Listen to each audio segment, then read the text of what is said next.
Hello everyone, कैसे हैं आप सभी।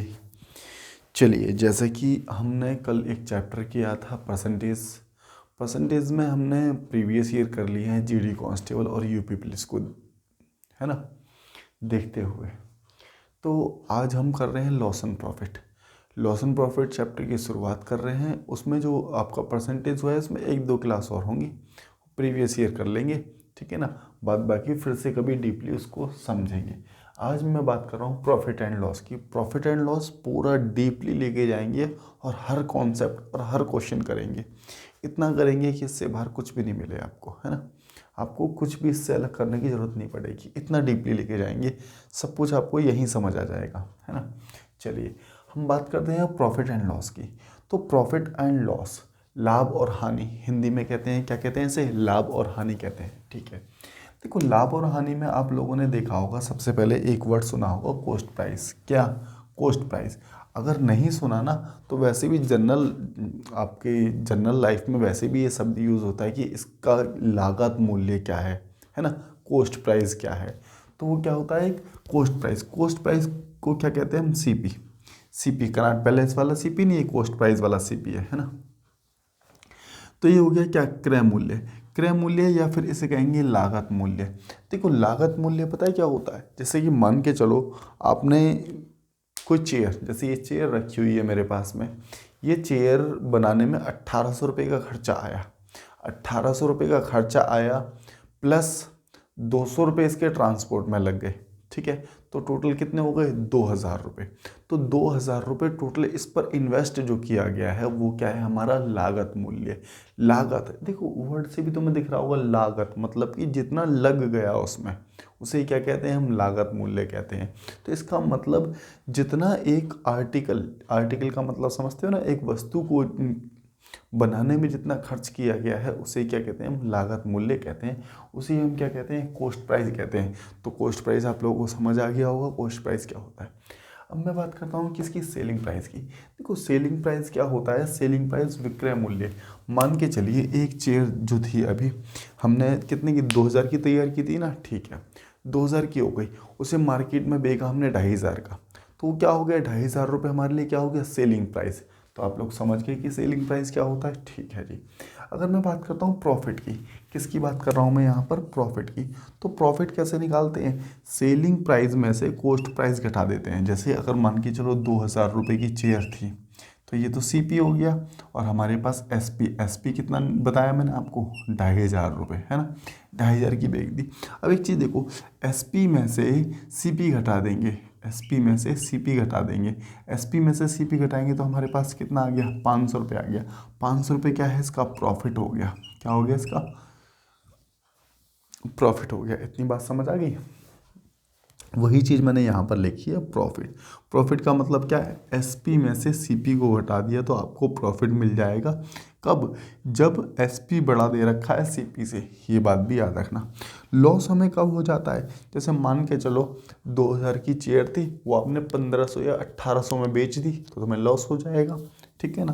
तो इस कंडीशन में क्या होगा, इस कंडीशन में सीपी क्या होगा, सीपी बड़ा होगा इससे, एसपी से। जैसे मैंने एक एग्जांपल आपको दिया है ना, जैसे कि मान के चलिए 2000 रुपये की तो चेयर थी, आपने इसको बेच दिया 1800 रुपये की, तो यहाँ तो आपको लॉस हो रहा है ना। तो सीपी क्या है, ये जैसे सीपी है और ये क्या है, ये एसपी है।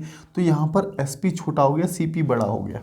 जनरली ऐसा बहुत रेयर होता है, ठीक है। ऐसा नहीं है कि होता ही नहीं है, ऐसा होता है, लेकिन बहुत रेयर होता है कि कोई व्यक्ति अपनी लागत मूल्य से कम में वस्तु को बेच दे, है ना। बहुत कम होता है, लेकिन अगर ऐसा होता है तो क्या होगा, उसे लॉस होगा। सीपी में से एसपी माइनस जाएगा और यहाँ पर क्या होगा, उसे लॉस निकल कर क्या आ जाएगा, कितने का लॉस हुआ। तो मेरे हिसाब से इतनी बात तो आप लोगों को समझ आ गई होगी। अगला पॉइंट देखो अब इसका। तो अब बात करते हैं हम, देखो हमने कॉस्ट प्राइस और सेलिंग प्राइस की बात कर ली है, ठीक है जी। अब अगर देखो उस कंडीशन में क्या होता है, जैसे कॉस्ट प्राइस कभी बढ़ जाएगा, कभी सेलिंग प्राइस बढ़ जाएगा, लेकिन नो लॉस नो प्रॉफिट कब होता है, जब सीपी बराबर हो जाए एसपी के। जैसे कि 2000 रुपये की चेयर थी और 2000 रुपये में बेच दिया आपने, तो नो प्रॉफिट नो लॉस हो गया। तो कंडीशन क्या होगी, सीपी और एसपी बराबर होगा। ठीक है, अगर हमें कभी भी क्या करना है, हमें प्रॉफिट परसेंटेज निकालना है। जैसे मान के चलिए 2000 रुपये की चेयर थी, सीपी 2000 रुपये था, और आपने उसको बेच दिया कितने की, 2500 रुपये की बेच दी। आपने उसको कितने की बेच दी, 2500 रुपये की बेच दी। ठीक है, तो इसका मतलब ये हो गया कि 500 रुपये का आपको प्रॉफिट हो रहा है ना, किस पर, सीपी पर। और हाँ, एक चीज़ और ध्यान रखना, यहाँ पर नोट करके लिख लेना, नोट करके हमेशा लाभ और हानि की गणना, प्रॉफिट या लॉस, लाभ और हानि की गणना, दिख रहा है ना यहाँ तक, लाभ और हानि की गणना सदैव क्रय मूल्य पर की जाती है। ठीक है, लाभ और हानि की गणना सदैव क्रय मूल्य पर, क्रय मूल्य मतलब कि सीपी, है ना, क्रय मूल्य लिख लेना यहाँ एक बार खुद से भी, सीपी पर की जाती है। ठीक है ना, सीपी पर होगी। यहाँ तक दिख रहा है ना आप लोगों को, हाँ दिख रहा है, बिल्कुल ठीक। तो लाभ, नोट करके लिखना, लाभ और हानि की गणना किस पे की जाएगी, सदैव क्रय मूल्य पर की जाएगी। कैसे दिखाता हूँ मैं आपको, देखो एसपी में से हमें प्रॉफिट कितने का हुआ, 500 रुपये का। अब देखो 500 रुपये का प्रॉफिट हुआ किस पर, सीपी पर। मैंने बताया ना लाभ और हानि की गणना, तो अपॉन में 2000, इंटू में क्या आएगा, हम परसेंटेज निकाल लें तो 100 आएगा हमारे पास। ठीक है ना, इंटू में 100 आ जाएगा। यहाँ से 20 से 20 काटो, 10 से इसको काटो, 2 पंजे 10, 55 25, तो इसका मतलब 25% का हमें प्रॉफिट हुआ है। कितने का प्रॉफिट हुआ है, 25% का प्रॉफिट हुआ है। इतनी बात समझ आ गई होगी आपको इस एग्जाम्पल से, है ना। अगर मैं दूसरी बात करता हूँ, यहाँ पर इसको हटा देते हैं हम फिलहाल के लिए, लिख लिया होगा तुम लोगों ने। अगर मैं दूसरी बात करता हूँ, मान के चलिए सीपी तो 2000 रुपये ही है, सीपी कितना है, 2000 रुपये है। और अगर एसपी की बात करता हूँ, एसपी हमारे पास 1500 हो जाता है। 2000 की वस्तु थी, आपने 1500 रुपये में बेच दी, तो यहाँ पर क्या हो रहा है, तुम्हें लॉस हो रहा है ना, अरे नहीं हो रहा क्या, लॉस हो रहा है 500 का। किस पर, तो लॉस भी 2000 पर ही होगा, सीपी। मैंने बताया ना, लाभ और हानि की गणना सदैव क्रय मूल्य, देखो यहाँ भी सीपी है, लॉस परसेंट निकालेंगे तो भी अपॉन में सीपी रखेंगे, एससीपी में से एसपी माइनस कर देंगे, या एसपी में से सीपी माइनस कर देंगे, लेकिन अपॉन में हमें से क्या रहेगा, सीपी ही रहने वाला है ना, इंटू में 100, क्योंकि परसेंटेज निकालने हैं। ठीक है, 20 से 20, 20 पंजे 100, तो 55 25, तो हमें लॉस भी कितने का हो रहा है, 25% का ही लॉस हुआ है। यहाँ लॉस हुआ है, और यहाँ क्या हुआ था, यहाँ प्रॉफिट हुआ था। हमें प्रॉफिट परसेंटेज निकली थी, यहाँ लॉस परसेंट निकल गई। बात समझ पा रहे हो। अब ये मत कन्फ्यूज होने लगना कि यह भी 25 निकला, यहाँ भी 25 निकला, तो वैल्यू ऐसी ही रख ली हमने रैंडमली 25 25। आप इसको रखने के लिए ना क्या रख सकते हो, इसको रखने के लिए आप रख लो 1800 रखोगे, 1800 कर लो, चलो 1800 कर लो 1800 करोगे तो यहाँ 200 आ जाएगा, है ना, 200 आ जाएगा। ठीक है, 2 से काटेंगे तो ये जाएगा कितना, 10। अब देखो यहाँ से 10% आ जाएगा, जब काट पीट के लाओगे तो 10%, तो यहाँ लॉस कितने का हो गया, 10% का हो गया। तो इतनी बात तो समझ आ गई होगी आपको, बेसिक कॉन्सेप्ट मैंने बताया आपको कि कैसे प्रॉफिट परसेंट निकालेंगे, कैसे लॉस परसेंट निकालेंगे, क्या होता है सीपी, क्या होता है एसपी। ठीक है, अगर मैं शुरू से बात करूं तो मैंने आप लोगों को पहले एसपी बताया, सॉरी सीपी बताया, सीपी क्या होता है, फिर उसके बाद मैंने एसपी बताया, एसपी क्या होता है, फिर उसके बाद मैंने बताया कि प्रॉफिट कैसे निकालते हैं, लॉस क्या होता है, मैंने आपको ये भी बताया। साथ के साथ मैंने आपको बताया कि प्रॉफिट परसेंट कैसे निकालते हैं, लॉस परसेंट कैसे निकालते हैं। इतनी बात आप लोगों को क्लियर हो गई होगी, है ना। चलिए इसके आगे की बात करते हैं।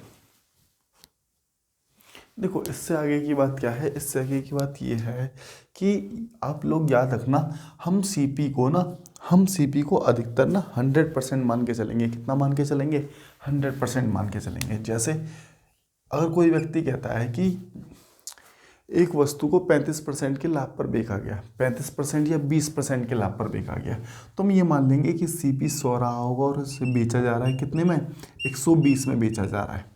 ठीक है ना, मैंने परसेंटेज में इन चीज़ों को बताया था वैसे कि जब प्रॉफिट होगा तो 100 पर ही प्रॉफिट होता है, लॉस भी 100 पर ही होगा। तो आप इस चीज़ को ध्यान रख सकते हैं कि सीपी को हम क्या मान के चलते हैं, 100% मान के चलते हैं। प्रॉफिट हुआ तो हम इसको रेशो में भी निकाल सकते हैं, जैसे ये 5 आ गया, ये 6 आ गया, रेशो भी कर सकते हैं कि सीपी का रेशो कितना आ गया, 5, और एसपी का रेशो आ गया 6। तो इस बात को थोड़ा सा ध्यान रखना, बाद बाकी जैसे ही मैं क्वेश्चन कराऊंगा अपने आप चीज़ें क्लियर होती चली जाएंगी आप लोगों को, है ना। और एक चीज़ और, इससे अगली चीज़ क्या, देखो हमें ना क्या होता है कि प्रॉफिट प्रॉफिट जो होता है हमें इन्फिनिटी अनंत तक हो सकता है। प्रॉफिट तो हमें कितना भी हो सकता है किसी वस्तु को बेच के, लेकिन लॉस हमेशा लिमिटेड होता है। क्या होता है? लॉस लिमिटेड होता है। लॉस तो सिर्फ इतने का ही होगा कि ये चेयर है, ये चेयर चोरी हो गई, ये चेयर चोरी हो गई तो 2,000 का ही तो लॉस हुआ मुझे, इससे ज़्यादा का तो लॉस होने वाला नहीं है आपको, है ना। लेकिन अगर मान के चलो ये 2,000 की चेयर है, इसको बेच दिया 1 करोड़ का तुमने, इसको 1 करोड़ का, तो भाई 1 करोड़ के क्या 10 करोड़ 20 करोड़ कितना को बेच दो, ट्रक भर भर के बेच दो, कितने का भी बेच सकते हैं ना। तो हमें यहाँ पर प्रॉफिट क्या है? प्रॉफिट इन्फिनिटी है, लेकिन लॉस क्या है? लॉस लिमिटेड है। इतनी बात समझ आ गई होगी। चलिए ठीक है। और साथ के साथ अब बात करेंगे किसकी हम? अब हम बात करेंगे, देखो हमने सीपी की कॉस्ट प्राइस की बात कर ली, है ना, हमने एसपी की बात कर ली। अब हम बात करेंगे किसकी? मार्क प्राइस की, एमपी की, है ना, मार्क प्राइस। चलो लिख लेते हैं यहाँ पर, मार्क्ड प्राइस, है ना, मार्क प्राइस। देखो मार्क प्राइस या फिर एमपी बोलते हैं इसे शॉर्ट में, मध्य प्रदेश कह सकते हो आप, है ना, एमपी। देखो मार्क प्राइस क्या होता है? जैसे कि मान के चलिए सीपी, सीपी को तो जानते ही हो आप, कनॉट प्लेस, है ना। कॉस्ट प्राइस, कॉस्ट प्राइस क्या था हमारे पास? जैसे मैंने मान के चलिए 500 रुपये की, ये 2,000 ही मान के चलते हैं ना, 2,000 की ज़्यादा ठीक रहेगा, 2,000 रुपये की एक चेयर थी, ठीक है। अब जब 2,000 की चेयर थी तो आपने क्या किया? इस पर स्टिकर लगा दिया, कितने का? 3,000 रुपये का स्टिकर। मार्क प्राइस समझते हो ना सॉरी, आपने इस पर मार्का लगा दिया, दिख तो रहा है ना तुम लोगों को, कभी ऐसा हो, हाँ दिख रहा है, ठीक है ना। तो इस पर क्या लगा दिया आपने? मार्का लगा दिया, इसे मार्क प्राइस लगा दिया, टैग लगा दिया इसने आप पे, आपने इस पर कितने का, आपने इस पर टैग लगा दिया, कितने का? 3,000 का टैग लगा दिया, ठीक है। तो जब तुमने इस पर टैग लगाया, तो टैग लगाने के बाद तुमने इसको मार्केट में जब बेचा तो कितने का बेचना चाहोगे? हैं, 2,400 का बेच दो चलो, है ना। Selling price, selling price, selling price, selling price आपने रख दिया इसका कितना? आपने रख दिया इसका 2,400 रुपये, 2,400 रुपये, ठीक है ना। अब एक चीज़ ज़रा ध्यान से देखना कि ये है क्या? Mark price. देखो एक चीज़ मेरी बात ध्यान से समझना कि कभी भी अगर जो डिस्काउंट दिया जाता है आपको, जैसे मार्केट में जाते हो ना, आपको डिस्काउंट दिया जाता है, तो डिस्काउंट हमेशा मार्क्ड प्राइस पे दिया जाएगा। किस पर दिया जाएगा? मार्क प्राइस पर दिया जाएगा। कभी भी कॉस्ट प्राइस पर डिस्काउंट नहीं दिया जाता। अरे 2,000 की तो ये तैयार हुई है चेयर, तो मैं 2,000 से कम की कैसे दे सकता हूँ? नहीं दे सकता ना, ठीक है। तो इसलिए याद रखना, मार्क प्राइस जैसे 2,000 की चेयर थी, 3,000 उस पर डाल दिया। अब 3,000 पे डालने के बाद कह दी कि एक काम करो, ले जाओ 2,400 में, जाओ 2,400 में ले जाओ। अब एक चीज़ देखो, यहाँ से डिस्काउंट कितने परसेंट का हो गया भाई? 600 रुपये का डिस्काउंट दे रहा है ना, किस पर? 3,000 पर। अब देखो ये मत कहना कि यहाँ पे सीपी आएगा, यहाँ पे प्रॉफिट नहीं निकाल रहे, हम डिस्काउंट निकाल रहे हैं, तो मार्क प्राइस पर होगा वो, इनटू में 100, ठीक है। तो 6×5 = 30, 5 20%। अब ये 20% का क्या दिया है आपको? डिस्काउंट दिया है। 20% का क्या दिया है? डिस्काउंट दिया है। बात समझ पा रहे हो? देखो 20% का, एक चीज़ देखो, डिस्काउंट देने के बाद भी 2,000 की चेयर तैयार हुई थी, बिक 2,400 रुपये की रही है। मैं आपको मार्केट दिखा रहा हूँ एक्चुअल में कि मार्केट कैसे चलती है, ठीक है। सिर्फ क्वेश्चन ही नहीं, मार्केट भी आप लोगों को यहाँ से समझ आएगी। 2,000 की चेयर थी, 2,000 की चेयर यहाँ से बिक रही है कितने की? 2,400 रुपये की। मार्केट में कोई भी बिजनेस जो होता है वो लॉस में नहीं चलता। लॉस में नहीं चलता इन द सेंस कि कोई खुद से ओनर नहीं चाहेगा कि मैं सस्ते में बेच दूँ, समझ रहे हो ना। तो वही चीज़ है कि देखो 2,000 की वस्तु है, 2,000 की वस्तु 2,400 रुपये में बिकी है, तो भी तो इससे प्रॉफिट हो रहा है 400 का, 400 का प्रॉफिट। अब देखो सीपी पर होगा, सीपी पर इनटू में 100, 2 0 से 2 0 गए, ठीक है, 20×5 100 कर दो, और 5 चौक 20। तो देखो 20% का इससे अभी भी प्रॉफिट हो रहा है। प्रॉफिट कितना का हो गया? 20% का। इतनी बात समझ आई क्या? इतनी बात समझ आई कि डिस्काउंट देने के बाद भी अगर 2,400 की बिकती है तो भी तो सिर्फ 20% का प्रॉफिट हो रहा है। और ऐसे ही मार्केट चलती है एक्चुअल में कि टैग पहले ही इतने का लगा दिया कि डिस्काउंट देने के बाद भी प्रॉफिट होगा, ठीक है। और क्यों ना करे ऐसा? क्योंकि उससे तो भाई बिजनेस करना है, वो भी तो अपना काम करेगा, वो भी तो कहीं ना कहीं से प्रॉफिट करेगा, जब भी तो काम चलेगा ऐसे, है ना। तो इतनी बात समझ आ गई होगी आप लोगों को। तो ये एक ओवरव्यू था आपका लॉस एंड प्रॉफिट का। अब अगली वीडियो कल ही आएगी, जैसे कि कंटिन्यू वीडियो आ रही है हम लोगों की, पता है ना आप लोगों को, कंटिन्यू वीडियो आ रही है, हर रोज़ वीडियो आती है। तो अगली वीडियो, कल की वीडियो में हम क्या करेंगे, इसके क्वेश्चंस देखेंगे, क्या करेंगे, इसके क्वेश्चंस देखेंगे और बहुत ही तरीके से सिस्टमेटिक टाइप वाइज तरीके से इसके लॉस एंड प्रॉफिट के क्वेश्चन करेंगे, जिससे कि आपको समझने में भी कोई दिक्कत नहीं होगी और पूरा चैप्टर भी कंप्लीट हो जाएगा। फिर उसके बाद आप किसी भी एग्ज़ाम को देखना, लॉस एंड प्रॉफिट का कोई भी क्वेश्चन नहीं रुकने वाला आप लोगों से। चलिए आज के लिए इतना ही बहुत है, बाद बाकी मिलते हैं कल नेक्स्ट वीडियो में।